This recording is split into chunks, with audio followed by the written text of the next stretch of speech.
Today on Yester Kitchen, it is viewer request time, and we are going to make jambalaya. I can't wait to share the story or stories with you. You're going to love it. Let's get started.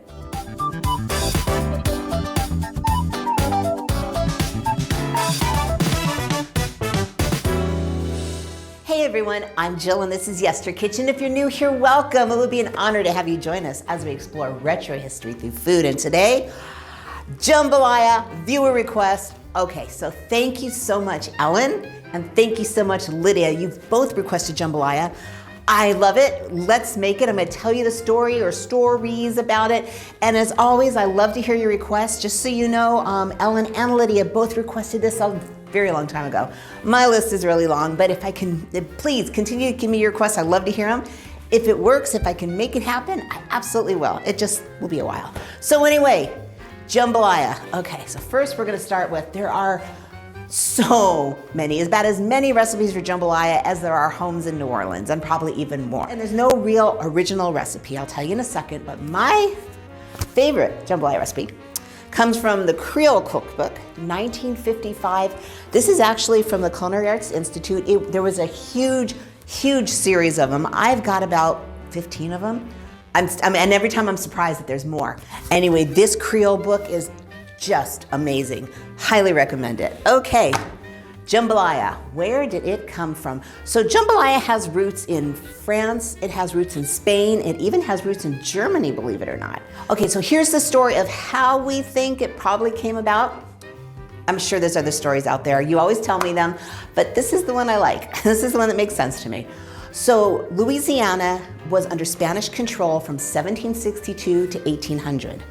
In 1800, Napoleon came in and took over. So starting in 1800, France was in control of Louisiana. So for whatever culture is governing that country, you're gonna get all kinds of culinary influences. You're gonna get flavor profiles, you're gonna get spices, you're gonna get their national dishes that are all coming over and either staying the way they are, or kind of, you know, people take them and twist them and make them their own, just like what I always hear from you. And I'll get to Germany in a second, I haven't forgotten about it. So what most people feel is that jambalaya actually came from the Spanish paella, because Spain controlled Louisiana for a long time. So paella definitely made its way, and if you don't know what it is, it's a rice dish with vegetables and all kinds of different proteins, and there are so many variations of paella, but it's a rice-based dish. So everyone was making this paella-like dish, and when France took over, France, of course, new country, brought in their spices and their methods of cooking, and they found out about paella, they loved paella, and they kind of twisted it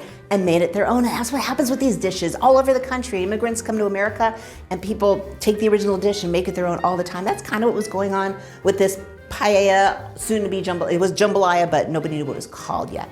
So in 1803, came the Louisiana Purchase. I know you know what that is, right? That's when the United States bought Louisiana from the French. So now Louisiana is part of the United States. So and in with the United States came immigrants from all over the world, all bringing their flavors, their traditions, their cultures, their dishes.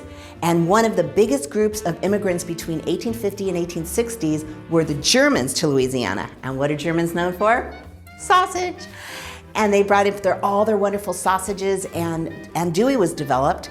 And of course, it went right into the jambalaya. It was perfect. Andouille it's a little spicy, but it works absolutely beautifully in this. And Ellen, Lydia, that's my story on jambalaya. Now, what do we need to do? We need to make it. So we're gonna go in the kitchen right now and we're gonna make it. I'm gonna tell you the story of where the name jambalaya we think came from, maybe. Let's go cook.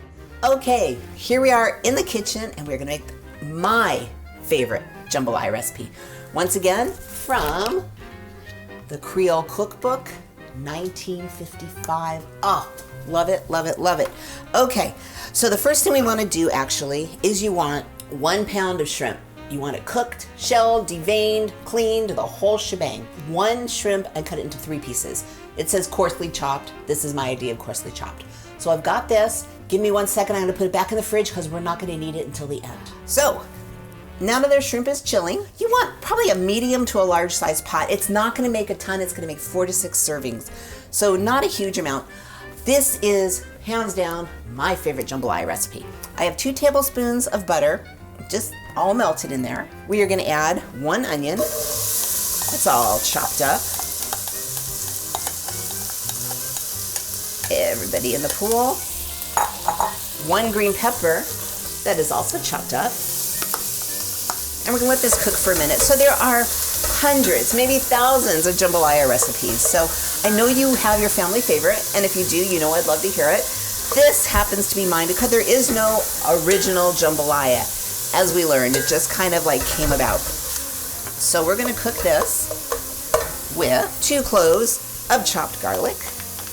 I know the normal New Orleans cooking has the Holy Trinity, which is onions, green pepper, and celery. There is no celery in this particular jambalaya recipe. But remember, thoughts are it came from paella, which there was no celery in. So, although it depends on the recipe you're making. Along with this, we are gonna add a 1/2 pound of, here comes our German influence, andouille sausage. This is already smoked, so it's pre-cooked. We're just slicing it up. And we're gonna now cook everything. And by the way, you instead of andouille, if you want, you can add ham. You can add chicken. You can make it your own. It's just this base recipe is fabulous. And of course, I'm following the recipe because I love it so much. Okay, I'm gonna cook these for a little while until you want the onions that just get nice and cooked down and soft and translucent. And your green pepper is cooked down too. Okay, so where did the name jambalaya come from? What is in a name? So there's 2 stories. One is very, very common, and one is a fun little story that I actually found when I discovered the recipe in this book, which I absolutely love. Okay, and by the way, remember a while ago we did, what did we do? We did crab and asparagus salad, and we did cream shrimp. And they came from the CAI, the Culinary Arts Institute, from 1940. Well, guess what? This is just continuing. This is the Culinary Institute. So this is like Cookbooks 2.0, which I absolutely love. The main story is it came from the French word jambon, which is ham, means ham. It also comes from the French à la, which means with, like pie a la mode, pie with ice cream. So that's à la. So now we got the jambon, à la, and then the African word ya means rice. So it's got influences from everywhere. Okay. So actually, when you put it together, jambon, à la, ya, jambalaya, and that's our name, jambalaya. The fun story that in the cookbook, and you can decide what you like, and you don't have to decide on anything. The fun story is many, many years ago, there was a guest that went to a New Orleans inn. The name has been lost. The proprietor has been lost. But the proprietor went to take care of him, and he had nothing left from dinner to serve. So he said to his cook, whose name was Jean, he said, "Balayez," which means, are you ready for this? Balayez means blend good things together. Come on, how are we not blending good things together? Jean came up with something like this idea, there's rice-based meat, vegetables, and served it to the guest, and he loved it. He loved it so much, he said, you have got to put this on the menu, and you have got to name it after your cook, and name it Jean Balayez. So Jean Balayez went on the menu, became extraordinarily popular. People started making it, copying it, figuring out how to cook it at home. You know how recipes go. This is like the stuff that we love. And eventually, jambalayez shortened to jambalaya. And that's, I just really like that story. Is it true? I don't know. But is it fun? Absolutely. Okay, so we're gonna continue to cook this down because the rest is gonna go really fast. So I will be back when the onions are softened and the green pepper is softened. See you in a minute. Okay, so we have our balayez, our blend of good things together, going. And oh my God, it just smells so wonderful in here, and we are just beginning. Okay, so onions are translucent, green pepper is soft, and now we're gonna add all the things that make it jambalaya. 3 cups of chicken broth or chicken stock. Ooh, that just quieted everything down, didn't it? My recipe from this book says a number 2 can of chopped tomatoes. We don't really do that anymore. So a number 2 can back in the day was 2 cups. Now the cans are like 14.5 ounces, which isn't exactly 2 cups because a cup is 8 ounces. So here's what I did. I took 2 14-ounce cans, and I pretty much have like 1.5 cans in here. If you want to use both cans, use them. Like I said, this is cooking, and it'll work, and it'll be delicious. But you know, I like to stick to it as authentically as I can. Okay, we have that in there. Now, 2 tablespoons, where are you? Parsley, fresh parsley chopped.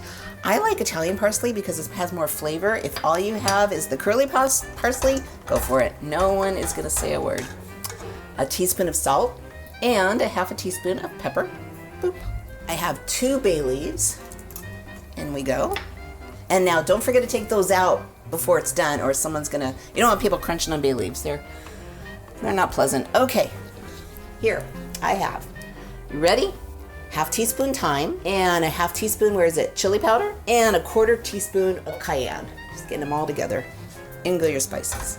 All right, now that we've got everything mixed, this is gonna be, like I said, this is an easy, delicious recipe. Now we're gonna go ahead and cover it. Once we cover it, we're just covering it to boil. I have on standby 1 cup of raw white rice. So right now, we're gonna go ahead and do that. And we're just gonna check it. It won't take long, especially my stove is very, very hot. It won't take long, maybe just a couple minutes. I'm gonna check it to boil, and then we'll come right back to add the rice. Okay, so it's only been like, I don't know, 3-4 minutes. Anyway, take a look. We are boiling. So the first thing you wanna do is you wanna turn your fire way down to simmer. And now in comes our cooked rice. I'm sorry, our uncooked, very important, uncooked rice. And you want to stir that completely around, all incorporated. And then back your lid goes. This goes for about 20 minutes. You want to make sure, just test it, you want to make sure your rice is cooked. When we're done with that, we're going to take the lid off. We're going to add our shrimp, which is pretty much just to warm it, maybe 3-4 minutes. And we're going to have jambalaya. I will be right back. It's been 20 minutes. Are you ready? I'm going to open it this way first to let all the steam out. Look at that beautiful, beautiful, beautiful jambalaya. Scoop up the rice from the bottom, and as we can see, it is beautifully, beautifully cooked. And now there's only one thing left to do. Remember our shrimpies? In they go. Even though it's on the lowest setting possible, it's still pretty high. It's Palm Springs, an oven I have to get used to. I'm actually getting a new house here in Palm Springs next week, and I think that kitchen's gonna work a lot better. Okay. Look at that. Oh, look at that. Is that beautiful or what? Ellen, Lydia, how does it look? Oh my goodness. I can tell you how amazing it tastes. All right, now we're just gonna let it simmer for just 5 minutes. You know what? I would even go 3 or 4 minutes. You really just want your cold shrimp to heat up. Be right back. Out of the pot into a pretty little serving dish. And of course, don't forget to take out your bay leaves. Very important. And just make it a little pretty by adding a little more parsley on top. Oh, look at that. Nothing like color. Now, guys, when you make this, you want to serve this right away. Because if you don't, that rice will still keep absorbing the liquid and your jambalaya will be mush. And I'm sure you've experienced that if you've ever went to a restaurant where they serve jambalaya out of those steam tables and they've been sitting for a while. That's what you don't want. You want the rice to actually separate and be delicious, and the flavors are outstanding. Let's go over and taste it. I can't wait. And back we are. Here you go, our jambalaya. It is, so good. And remember, don't let it sit. You want to serve it right away. So I already made myself a little plate because,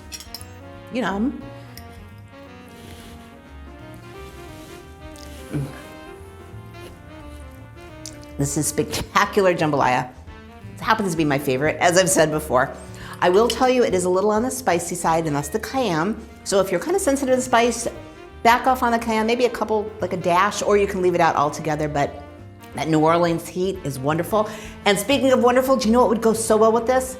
A Sazerac. The official drink of New Orleans. I will put it right up there just in case you missed it, but jambalaya, Sazerac, laissez la bon temps. Let the good times roll. I've got company coming tonight, so I'm gonna save the rest of my jambalaya. Thank you so much for joining me. Ellen, Lydia, thank you so much for the request. Oh, what a good day. If you would like to explore more dishes from your childhood or just the past, I invite you to subscribe. I release new videos every week. In the meantime, there's some more retro dishes for you. Or maybe they're over there.